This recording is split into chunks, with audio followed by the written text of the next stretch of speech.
And at approximately 4:50 a.m. on April 7th, the Italian transports first arrived off Durrës, delayed 30 minutes by fog, and Italian naval vessels had already taken position in the previous afternoon.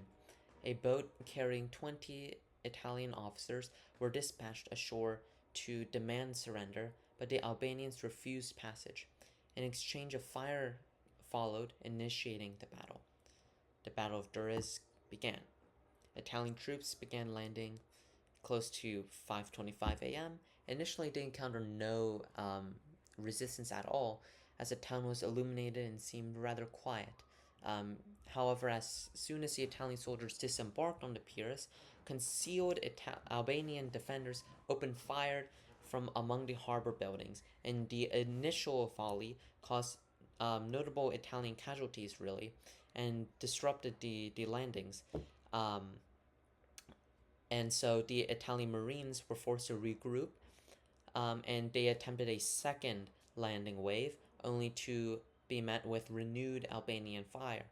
And Albanian defenders withdrew eventually to fortified positions closer to the concrete breakwater and waited until the Italians fully disembarked before they opened fire on them again. And this third Italian landing, which was reinforced by naval gunfire and tank support, finally overcame the Albanian defenders, and fighting continued on for several hours, up until around 9 a.m., including seeing a lot of hand-to-hand combats in the streets of Durrës.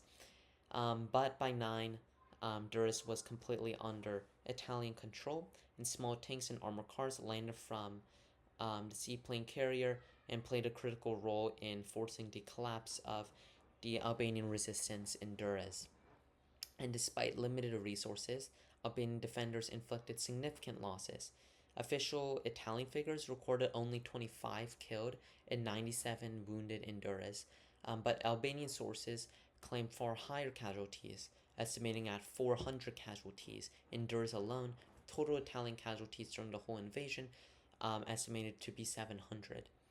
But Albanian losses were estimated to be 51 killed, and among them, notable casualties included naval sergeant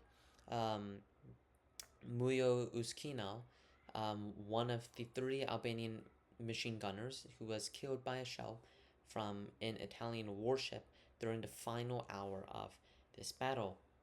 He later became a symbol of Albanian resistance, and other landings met less resistance, such as in Vlorë, where the Italians landed and encountered virtually no opposition at all. Although Albanian cyclists ambushed the Italian patrol outside the town, and at Shenzhen, a small force of about 40 Albanian men resisted, resulting in 6 or 7 casualties on each side. But after securing the ports, Italian columns advanced inward from Durrës to Tirana, and the Italians' advance was hampered not by Albanian resistance, but actually by their own organizational logistical failures. So General Guzzoni's advance towards Tirana stalled for around 6 hours in the afternoon of April 7th, because of their own logistical failures. And this delay caused some alarm in Rome initially, and Count Ciano feared that international observers might interpret the pause as evidence of effective Albanian resistance, which is not what the Italians want to show in the world stage. But in reality, it was just that they were held up by poor coordination.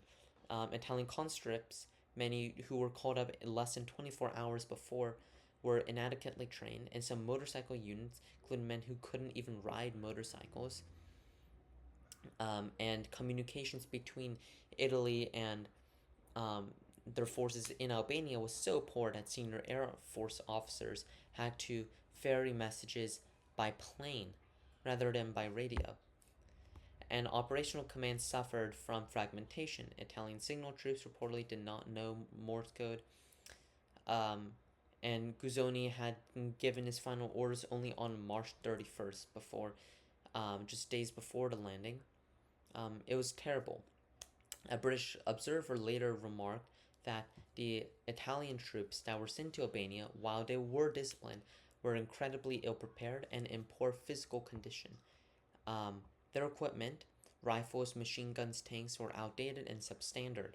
While, of course, the Albanian troops were too, they were not particularly inferior militarily in equipment to the Italian invaders, only in number. And on the Albanian side, organized resistance beyond the port cities were negligible. The Albanian army, which was already weakened by the Italian influence within it, in its officer corps and supply chains, had little capacity to mount a sustained defense.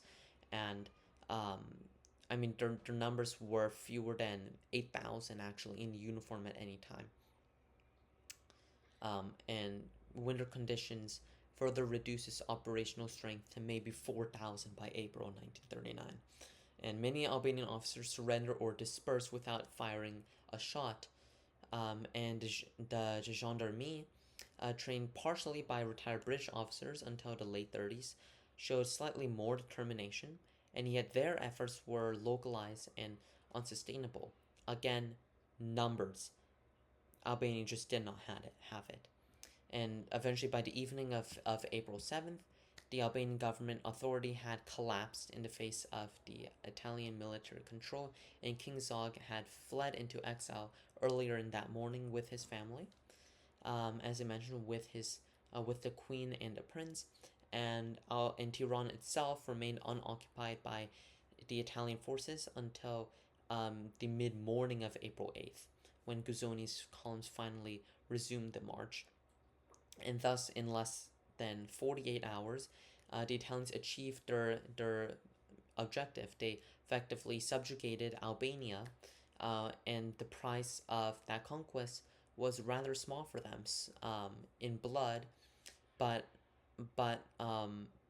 they also lost some opportunities for genuine military prestige, um, which is higher than Ciano and Mussolini had envisioned.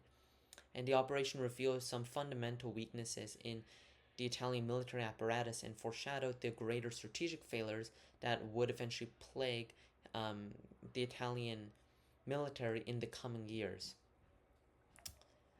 The Albanian government collapsed, and it was a swift collapse, and it was largely inevitable. And though King Zog and his ministers issued formal statements of resistance, these gestures belied the underlying reality, which was that the Albanian government was structurally incapable of mounting any sustained national defense, and King Zog himself was unwilling to orchestrate any meaningful leadership during this crisis. It was practically inevitable. And in the final days before the invasion, King Zog wanted to buy time, appealing to Britain, France, and even Germany, which we've talked about. And yet it just didn't work. By April 7th at 4 a.m., an hour and a half before the Italian forces begun their landing, they already the royal family was already out of the capital, to escape to Greece.